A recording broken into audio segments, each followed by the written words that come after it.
सो यह एक सिचुएशन दी गई है कि चावल का उत्पादन एक इकोनॉमिक एक्टिविटी है, आर्थिक गतिविधि किया जा रहा है। क्या गतिविधि है? चावल का उत्पादन, राइस का प्रोडक्शन। और हम एज्यूम कर रहे हैं समझने के लिए कि एक किसान है जो 100 केजी चावल का उत्पादन करता है अपने फार्म में, और इसको जब वह बेचने जाएगा तो उसके पास दो ऑप्शन होंगे। पहला ऑप्शन होगा कि वो सरकार को बेच दे। सरकार राइस का जो जब बीज बोया जाएगा उससे पहले ही गवर्नमेंट बता देती है कि हम कितना पैसा लगा देंगे आपको। एमएसपी कब डिसाइड किया जाता है? सीजन से पहले। चावल लगाने का सीजन आएगा उससे पहले ही सरकार बता देगी कि हम आपको एमएसपी कितना देंगे। तो भारत में दो सीजन है एग्रीकल्चर के मेन, रबी और खरीफ। सुना होगा ना आप सब लोगों ने। सो चावल किस तरह का फसल है? रबी क्रॉप है, रबी फसल है, या खरीफ फसल है? खरीफ फसल है। तो खरीफ सीजन शुरू होने से पहले ही सरकार बता देती है कि हम आपको एमएसपी कितना देंगे। ठीक है, तो सरकार ने बोला कि 3200 रुपए पर क्विंटल हम आपको देंगे। अब अगर मार्केट में 4000 पर क्विंटल रेट चल रहा है तो सारे किसान जाके मार्केट में बेच आएंगे। चलो ठीक है, अच्छी बात है, किसानों को अच्छा पैसा मिल गया। लेकिन अगर मार्केट में मान लो 2000 रुपए या 2500 रुपए पर क्विंटल चल रहा है, और ये अक्सर होता है। क्यों अक्सर होता है? क्योंकि चावल का उत्पादन साल में एक ही बार हो रहा है बड़े स्केल पे, और सब लोग एक ही समय जाकर के बेचेंगे, मतलब सप्लाई बढ़ गया। सप्लाई बढ़ जाएगा तो उसका मूल्य क्या हो जाएगा? घट जाएगा।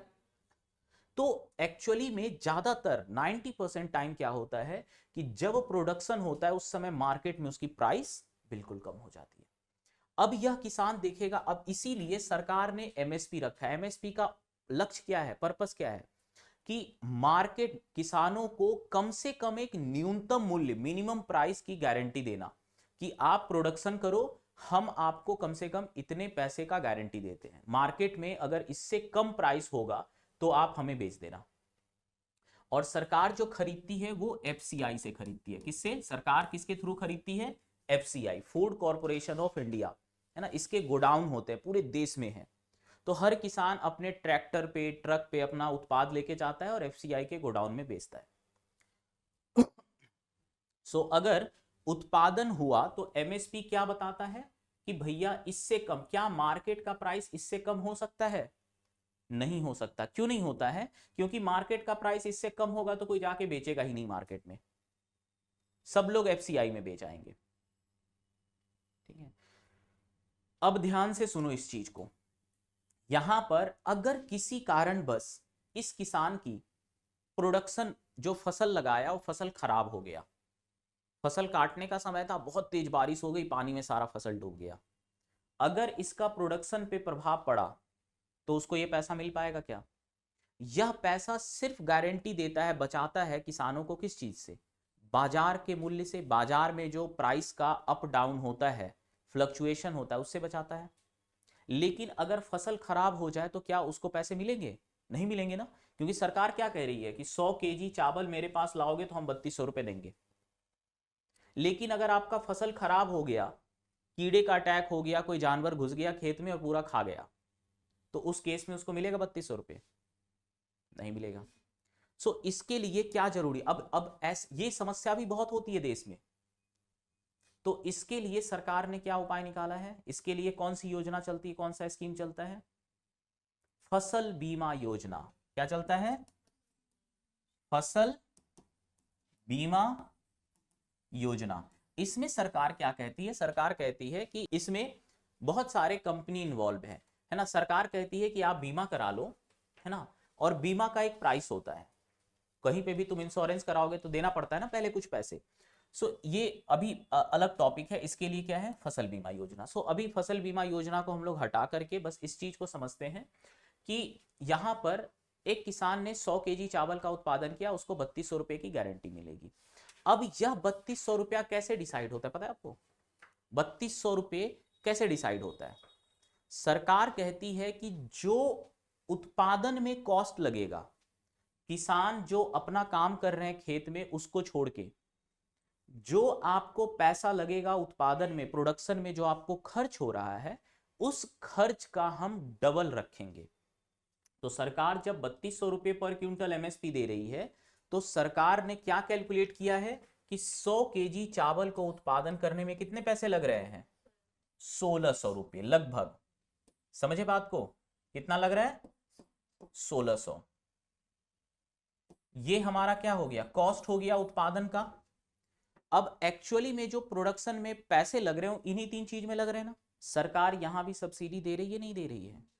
अगर हम एक्चुअल प्राइस जोड़े, अगर मान लो सरकार बोले कि बिजली मार्केट से खरीदो, है ना, जो भी मीटर में रीडिंग आता है, जो उसका यूनिट चार्ज है उतना पैसा दो, खाद में अपने जो मार्केट का प्राइस है उससे खरीदो, बीज का भी खरीदो, तो इनपुट कॉस्ट जो है, ध्यान से इस बात को समझना, क्या ये पूरी जो एग्रीकल्चर इशू बहुत क्वेश्चन पूछते हैं मेंस में से, पूरा समस्या क्या है कि अगर इंडिया में हम इन सब का कॉस्ट जोड़े, है ना, तो बिजली सिर्फ 100 केजी चावल को उत्पादन करने में उस व्यक्ति का 1000 रुपए का बिजली जाएगा, 2500 रुपए का खाद जाएगा और 800 रुपए का बीज जाएगा। मैं एक रफ डेटा बता रहा हूं, सिर्फ रफली बता रहा हूं, ये आगे पीछे हो सकता है, बस समझने का बात यहां पे ये है कि इन सबको जोड़ोगे तो कितना होगा।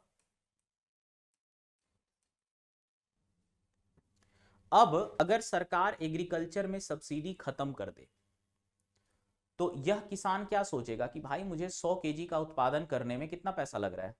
4300। अपना मार्जिन वो कुछ तो अपना प्रॉफिट रखेगा, खुद से काम कर रहा है उसमें खर्च जा रहे हैं, तो ये कम से कम कितना में बेचना चाहेगा? 6000 पर क्विंटल। बोलो हाँ या ना।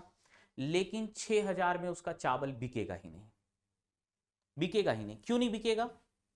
6000 बहुत महंगा हो जाएगा। अगर वो 6000 में बेचेगा मतलब 60 रुपए पर केजी, तो वो चावल जो किसान 60 रुपए पर केजी बेच रहा है वो उपभोक्ता तक आते आते 200 रुपए किलो हो जाएगा। तो जो बड़े बड़े सप्लायर हैं, जो बड़े बड़े बिजनेस हैं, जो जो लोग चावल का होलसेलर हैं, वो क्या सोचेगा कि भैया हम इससे किसान से खरीदें जो 6000 पर क्विंटल में, है ना, रसिया में जो है बड़े सस्ते में मिल रहा है, चाइना से चावल मंगा लेते हैं 2000 पर क्विंटल मिल रहा है। एग्रीकल्चर में सबसे बड़ी समस्या यही है कि हम लोगों का जो प्रोडक्शन कॉस्ट है, उत्पादन का जो मूल्य है भारत में एग्रीकल्चर का, वो विदेशों से बहुत ज्यादा है। क्यों ज्यादा है? क्योंकि हमारे यहाँ एग्रीकल्चर छोटे छोटे लैंड पे होता है, पुराने तरीके का इस्तेमाल होता है, बहुत ज्यादा मशीनरी नहीं है। तो पूरे एग्रीकल्चर में तुम अगर आपसे सवाल पूछा जाए कि कृषि को कैसे सही करोगे, तो क्या क्या बताना होगा आपको? पहला बात कि हमें लैंड रिफॉर्म करने पे भी ध्यान देना है। छोटे छोटे जो लैंड है उसमें करने से क्या होता है? इनपुट कॉस्ट ज्यादा लग जाता है ना।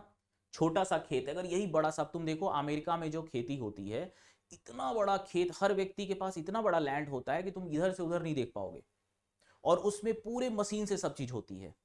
4 व्यक्ति मिलकर के बहुत ज्यादा उत्पादन कर लेते हैं, तो सस्ते में बेचेंगे नहीं बेचेंगे? यहां पे यह व्यक्ति को 4300 रुपये लग रहा है, खाद हमारे यहां बहुत महंगा है। एक फर्टिलाइजर बनाने में सबसे ज्यादा जो इस्तेमाल होता है वो होता है ऊर्जा का। किस चीज का? एनर्जी का। इसीलिए तुम देखोगे कि दुनिया के वो देश जिनके पास गैस, तेल ज्यादा है, वही लोग सबसे ज्यादा फर्टिलाइजर बनाते हैं।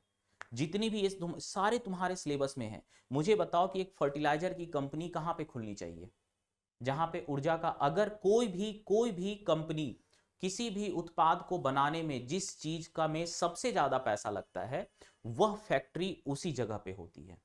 फर्टिलाइजर की कंपनी जो है वो कहां पे होगी, कहां पे खुलेगी? जिस जगह पे फर्टिलाइजर बनाने में सबसे ज्यादा क्या यूज होता है? एनर्जी, ऊर्जा। तो जहां पे ऊर्जा सस्ता है वहीं पे खुलेगा। इंडिया में तुम्हें बहुत कम फर्टिलाइजर कंपनी दिखेगी, बहुत कम। सर्च कर लो। इंडिया में खाद ज्यादातर विदेशों से इंपोर्ट किया जाता है, क्योंकि हमारे यहां ऊर्जा बहुत महंगा है। अमेरिका में पता है कैसे पेट्रोल मिलता है? अमेरिका में जो पेट्रोलियम है बहुत सस्ता है, हमारे देश के अपेक्षा बहुत सस्ता है उनके यहां। जिन देशों में एनर्जी सस्ता है वहीं पे फर्टिलाइजर बनता है।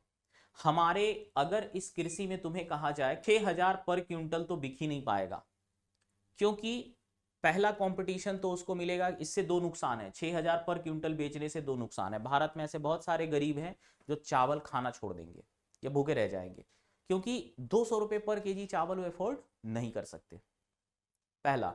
दूसरा कि जो बड़े बड़े जो इंपोर्टर हैं, जो बड़े बड़े डीलर्स हैं, होलसेलर हैं, वो किसान से फिर खरीदेंगे ही नहीं, वो मलेशिया से मंगा लेंगे, श्रीलंका से मंगा लेंगे, जहां चावल सस्ता मिल रहा है। सो हमारी जो एग्रीकल्चर कॉस्ट है, हमारा कृषि उत्पाद का जो मूल्य है वो बहुत ज्यादा है। उसके कई कारण हैं, दो सबसे प्रमुख कारण जो है क्यों हमारा एग्रीकल्चर बहुत महंगा होता है। पहला कारण है कि हमारा इनपुट कॉस्ट बहुत ज्यादा है। दूसरा कारण है कि हम लोगों में एग्रीकल्चर इतने छोटे स्केल पे होता है कि उसको प्रॉफिटेबल नहीं बनाया जा सकता। तुम देखोगे कि चाइना में बना हुआ सामान क्यों इतना सस्ता होता है। तुमने कभी नेल कटर कभी यूज किया? नेल कटर, सारे के सारे नेल कटर, कोई भी नेल कटर इंडिया में नहीं बनता। इंडिया में बनेगा तो 200 रुपए का मिलेगा। जो भी छोटी छोटी सामान है वो चाइना में बन के आता है। चाइना में सामान इतना सस्ता क्यों बनता है, उसका एक बहुत बड़ा कारण है कि बहुत बड़े स्केल पे प्रोडक्शन करते हैं, वो बहुत बड़े स्केल पे बनाते हैं। जब तुम बहुत ज्यादा उत्पादन करोगे तो तुम्हारी प्रोडक्शन कॉस्ट क्या हो जाती है, कम हो जाती है। तो अगर पूछा जाए कि भारत में एग्रीकल्चर को प्रॉफिटेबल कैसे करा जाए तो तुम क्या कह सकते हो? पहला तो लैंड रिफॉर्म करना पड़ेगा हमें। जैसे भारत में ही अगर बात करें, पंजाब, हरियाणा और वेस्टर्न यूपी के पार्ट में एग्रीकल्चर काफी प्रॉफिटेबल है देश के अदर रीजन से। क्यों प्रॉफिटेबल है? कई सारे कारण हैं। पहला कारण है कि यहाँ पे जो लैंड की साइज है वो बड़ी है। तुम इंडिया के अदर जगहों पे जाओगे तो वहां पे बहुत छोटे छोटे लैंड्स हैं, है ना। सो आपको एक तो इसको रिफॉर्म करना है, दूसरा आपको इनपुट कॉस्ट कम करना है। अब सरकार इनपुट कॉस्ट कम करने के लिए सरकार क्या कहती है, हम आपको इस पे सब्सिडी देंगे। सो एक्चुअल में चावल 3200 रुपए का बिक रहा है मार्केट में। यह चावल एक्चुअली कितने का है? 6000 का है। लेकिन बाकी का पैसा जो 2800 रुपए पर क्विंटल है वो किसने पे किया है? सरकार ने पे किया है, अलग अलग मेथड से, है ना। कुछ पैसा सरकार ने इनपुट में कम कर दिया, यहां पे कुछ सब्सिडी दिया, कुछ पैसा सरकार ने यहां पे सब्सिडी दिया। समझ रहे हो उस बात को? सो अब यहां पे एक जो मेन क्वेश्चन पूछा जाता है, तो आप एक बेसिक सा किसी भी एग्रीकल्चर प्रोडक्ट में यह सबसे इंपॉर्टेंट है। और सबसे ज्यादा जो सरकार सब्सिडी देती है, सबसे ज्यादा जो सरकार सब्सिडी देती है, अब यहां पर ध्यान से समझना, ये सब में जो सब्सिडी है इसको हम लोग इनपुट सब्सिडी कहेंगे, नहीं कहेंगे? क्या कहेंगे? इनपुट सब्सिडी, क्योंकि इनपुट में सब्सिडी दिया जा रहा है। और यह जो सब्सिडी है एमएसपी वाला, ये एक तरह से आउटपुट सब्सिडी है कि सरकार कह रही है कि मार्केट में अगर 2000 रुपए क्विंटल बिक रहा है तो सरकार 3200 पे कर रही है, 1200 रुपया सरकार अपने जेब से दे रही है ना उसको।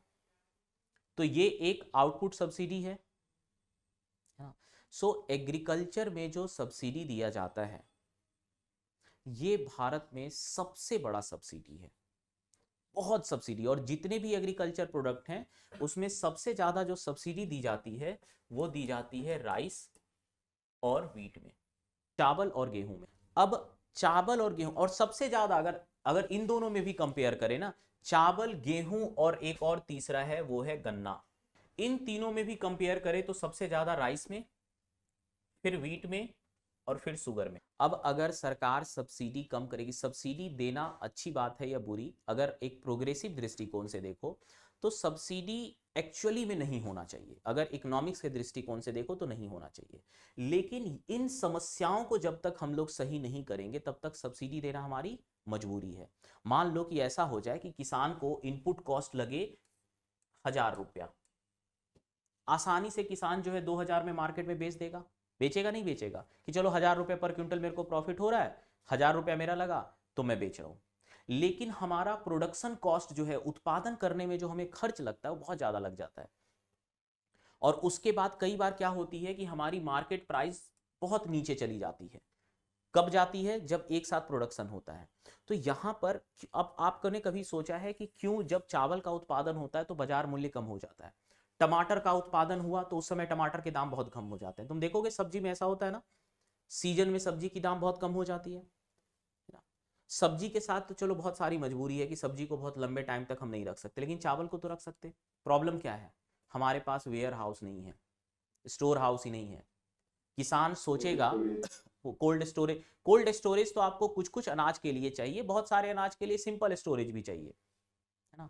एक किसान सोचता है कि भाई अभी मार्केट में प्राइस 2,000 रुपये क्विंटल चल रहा है, अभी मैं नहीं बेचूंगा, 4 महीने बाद बेचूंगा जब 2,500 रुपये पर क्विंटल हो जाएगा। लेकिन वो रखेगा कहाँ? एफसीआई की गोडाउन का ये स्थिति है। एफसीआई में अगर कभी भी तुम गोडाउन में अगर गांव वगैरह या कहीं ऐसे जगह से कनेक्टेड हो, एफसीआई का गोडाउन जाकर के देखो, बाहर पड़ा रहता है चावल, है ना। चावल के गेहूं के सीजन में जाओ, रेलवे स्टेशन पे बाहर रखा रहता है बोरी का, बारिश हो गया सड़ गया सारा। भारत में स्टोरेज का बहुत बड़ी समस्या है। अगर हमारे पास स्टोरेज होता, मान लो हर गांव में स्टोरेज होता, किसान क्या करते, अच्छा अभी अभी उत्पादन हुआ है, अभी बहुत सस्ता दाम मिलेगा, रख दो स्टोरेज में, 4 महीने बाद बेचेंगे। मुनाफा होता नहीं होता। दूसरा काम, टमाटर के बारे में बात करते हैं। अभी रिसेंटली जो है टमाटर परिणीता कई दिनों से नहीं खाई है ना, अब शुरू कर दिया। महंगा हो गया था ना, 200 रुपये किलो हो गया था, 300, तब भी खाए। तो अगर मान लो जैसे टमाटर है, अब टमाटर को तुम कोल्ड स्टोरेज में भी रखोगे तो 6 महीने तो नहीं चलेगा ना, सब्जी है खराब हो जाएगा।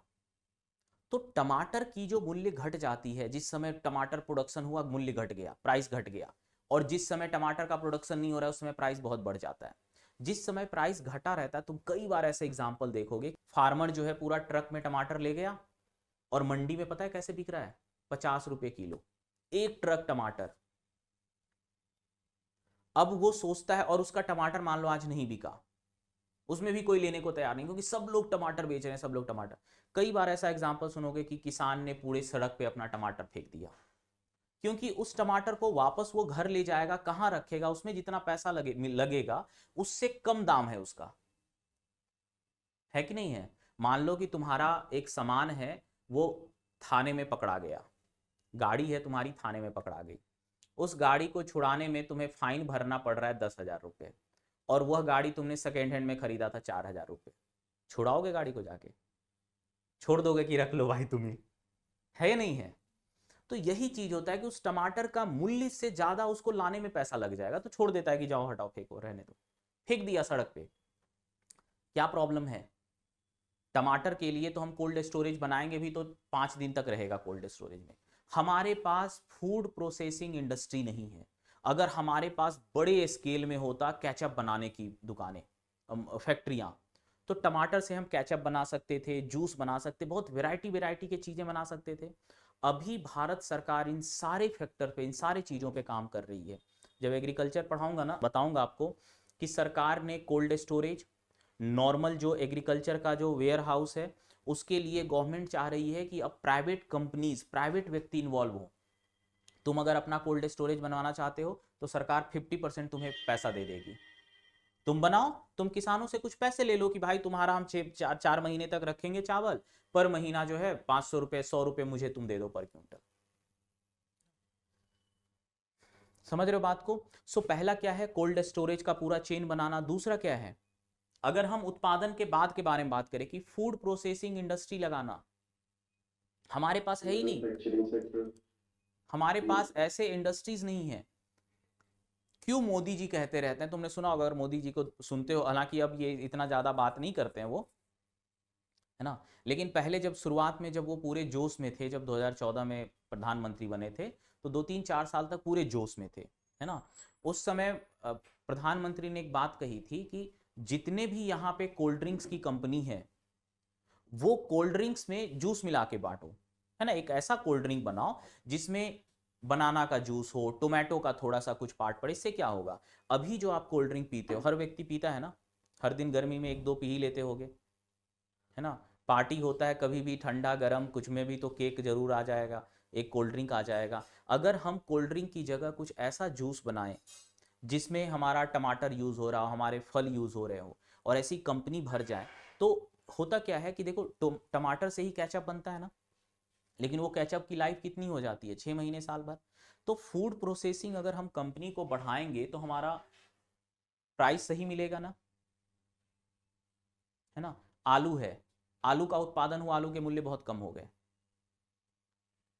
ठीक है। तो अगर हमारे पास चिप्स बनाने की बहुत सारी फैक्ट्री हो, चिप्स बना बना के या और भी कुछ प्रोडक्ट बना करके हम एक्सपोर्ट करें, देश में बेचे, तो वही वही आलू 1 साल चल जाएगा, 6 महीने 8 महीने चल जाएंगे।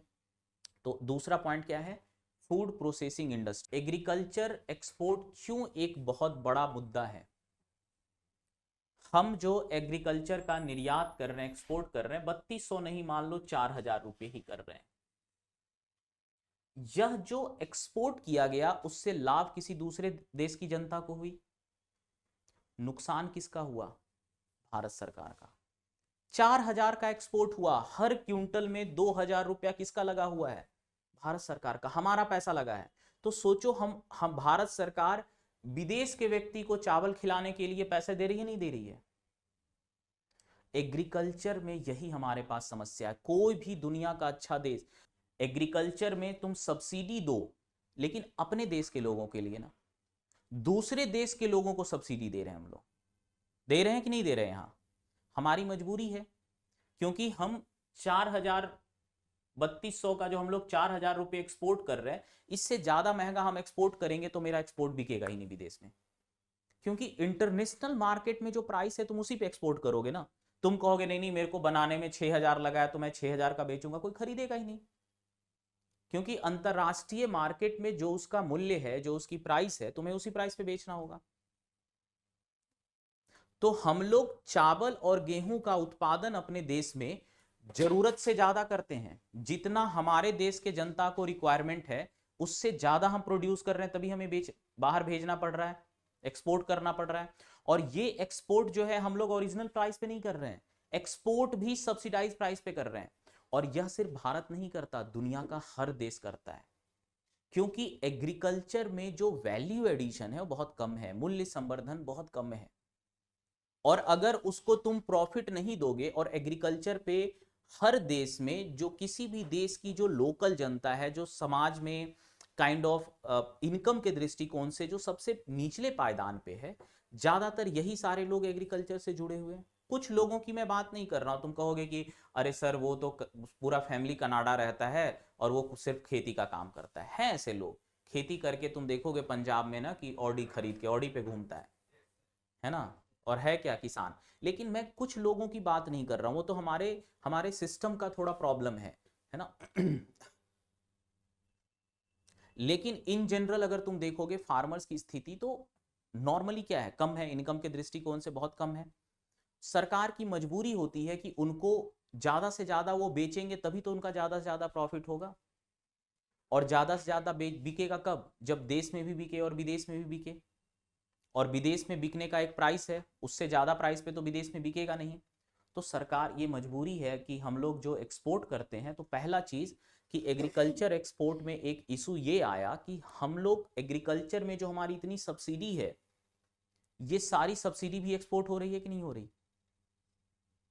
तो हम लोग क्या इतना अमीर हैं कि हम लोग जो है लंदन में बैठे हुए व्यक्ति जो बासमती चावल के साथ खा रहा है, बासमती राइस खा रहा है, वह राइस कितने का था, 6000 का, 2000 भारत सरकार ने कम किया उसको, है या नहीं है।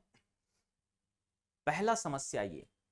दूसरा समस्या सुनना, हर केजी पर केजी चावल के प्रोडक्शन में, और मैं मेनली हम लोग अभी यहां पे फोकस करेंगे, देखो तीनों में समस्या है, बहुत बड़ी समस्या, पर सबसे ज्यादा समस्या जो है पैसे के दृष्टिकोण से देखा जाए तो तीनों में है, ठीक है। और अगर दूसरा जो हमारा बहुत महत्वपूर्ण रिसोर्स है आज के समय पे, अगर बात किया जाए, देखो बिजली बनाने के बहुत सारे स्रोत हैं, सूर्य की रोशनी से बना लो, हवा से बना लो, है ना, बहुत सारे ऐसे उसके सोर्स हैं जो खत्म होने वाले नहीं हैं। लेकिन पानी एक ऐसा सोर्स है जो खत्म होगा। आज पंजाब की बात अगर करें तो पंजाब में 8-8 मीटर 10-10 मीटर पानी नीचे चला गया पिछले 10 साल में।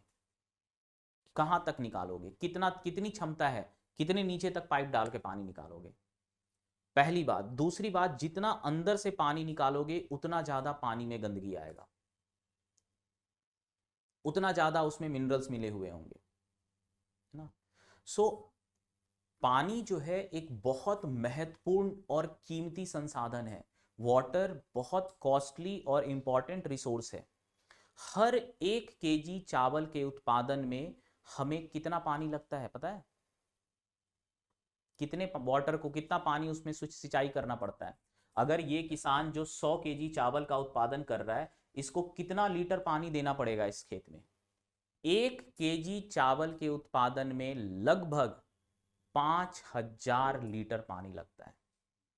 मैंने पहले भी एक बार बताया था 1000 से ज्यादा लगता है। अगर एक्चुअली देखा जाए तो कितना लगता है? 5000 लीटर 1 केजी चावल के उत्पादन में। यह किसान जिसने 100 केजी चावल का उत्पादन किया, इसको कितना लगेगा?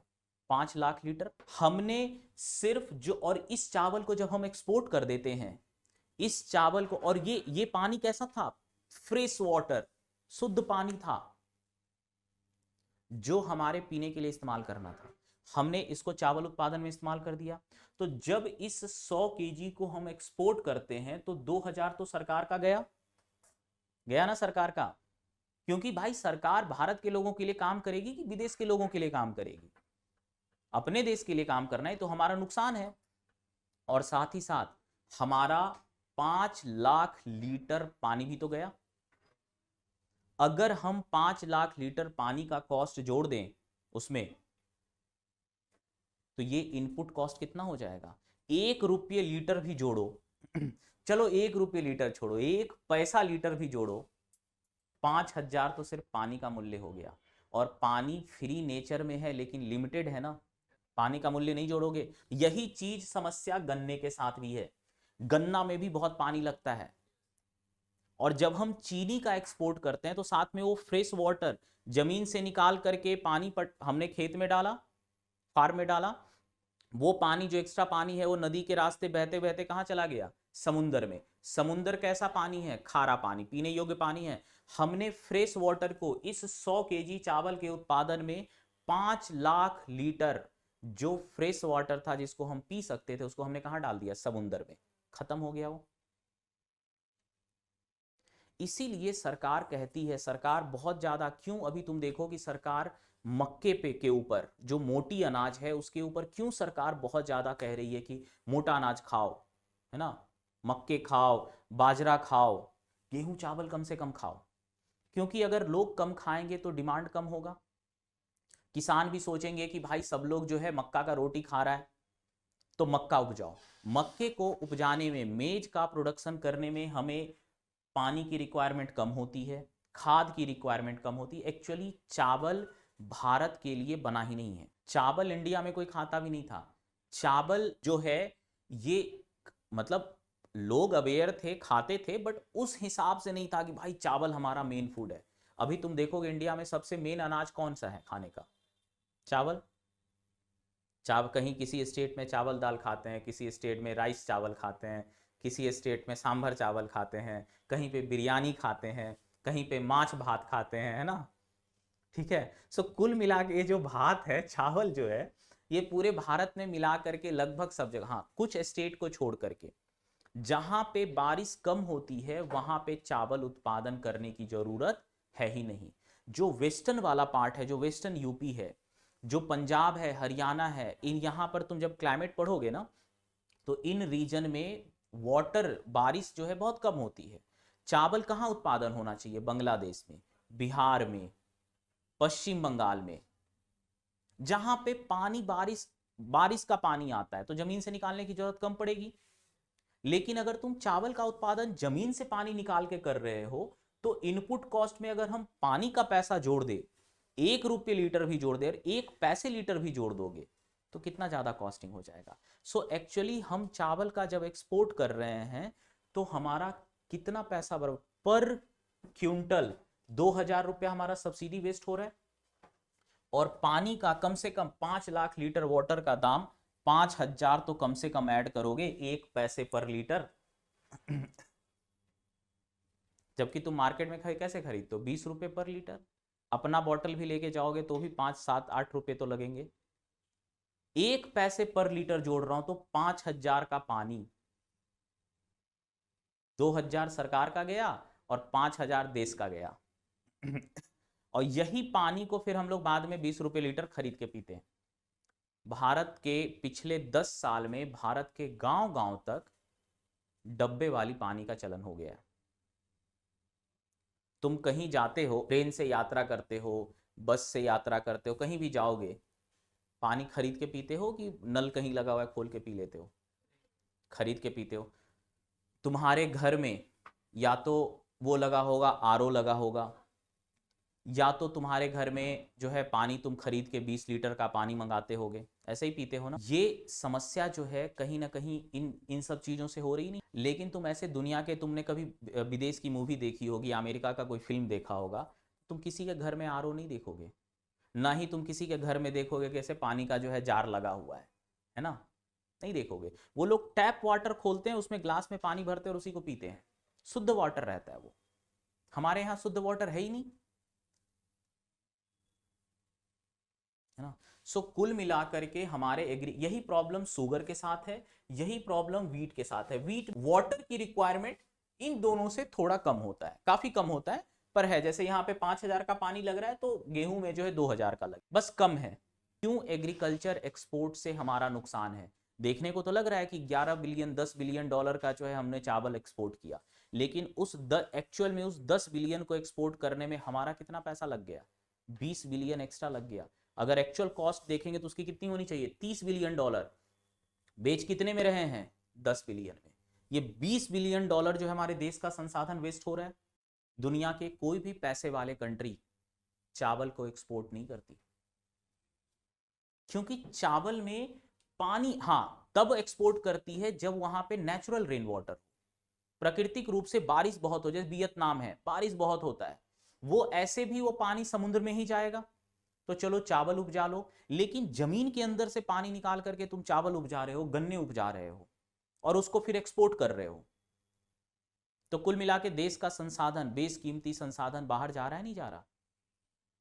हर 100 केजी चावल के साथ 5 लाख लीटर पानी भी विदेश चला जाता है।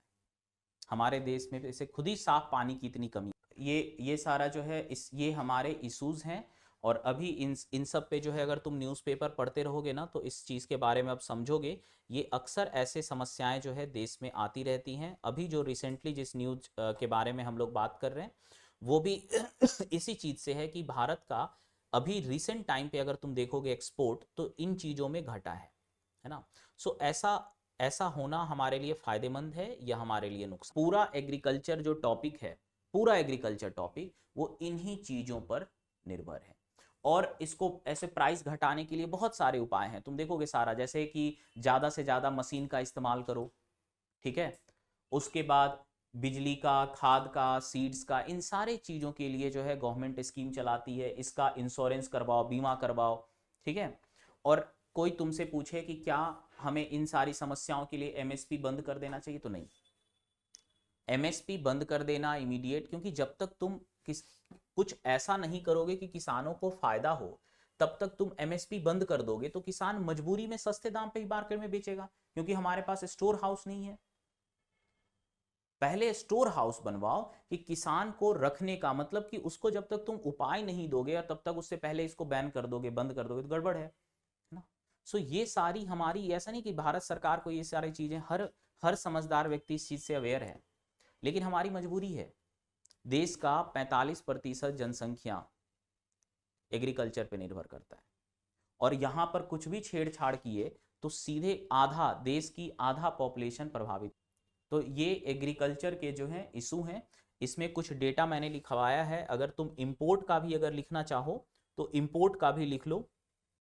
भारत सबसे ज्यादा जो इंपोर्ट करता है वो वनस्पति तेल, वेजिटेबल ऑयल, लिखो। इंपोर्ट में सबसे ज्यादा जो हम लोग इंपोर्ट करते हैं, एग्रीकल्चर का इंपोर्ट की बारे में बात कर रहे हैं, तो वनस्पति तेल या वेजिटेबल ऑयल्स, वेजिटेबल ऑयल्स का सबसे ज्यादा ऑयल्स का इस इंपोर्ट होता है। जो तेल होते हैं ना, वनस्पति तेल, सरसों तेल, जो काइंड ऑफ तुमसे देखते हो, इसका जो हमारा इंपोर्ट है 2022-23 में वो है लगभग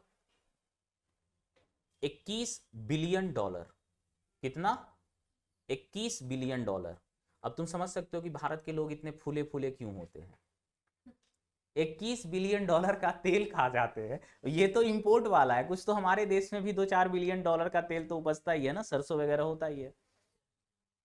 तो 25 अरब डॉलर का जो हम लोग तेल हर साल चट कर जाते हैं, है ना। तो इतना पराठा खाते हैं, उसके बाद छोले भटूरे, है ना। एक बहुत बड़ी समस्या है कि वेजिटेबल इसी, और इसके लिए भी सरकार की स्कीम है, वाइल्ड सीड के लिए को कैसे डिफरेंट डिफरेंट राई का तेल जो देश में उत्पादन हो सकता है उसको करने की, ताकि हम ये इंपोर्ट कम करें।